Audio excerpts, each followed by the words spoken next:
Hi, I would like to take a moment to raise the controversial question of the relationship between Africa and the religions, especially the non-African religions, those religions that have been brought to Africa. The questions have been raised, about how Africans should be related to these religions, especially with respect to indigenous traditions.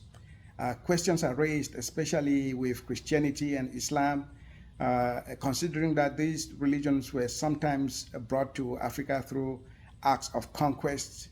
And so Africans, especially, educated Africans, have had uneasy conscience in terms of how they relate to these religious traditions.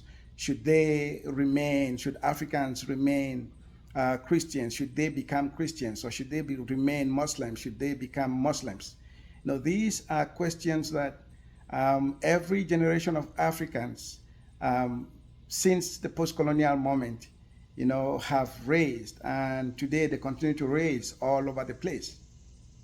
The idea seems to be that to become a Christian or to become a Muslim is to betray, the African background, the African religious tradition, is to somehow, have been captivated by a colonized or a colonizing mindset, so that the appropriate response seems to be to go back to the indigenous traditions, to remain perhaps an authentic African means to go back to the indigenous traditions, not to embrace these foreign religions that came to Africa sometimes through conquest.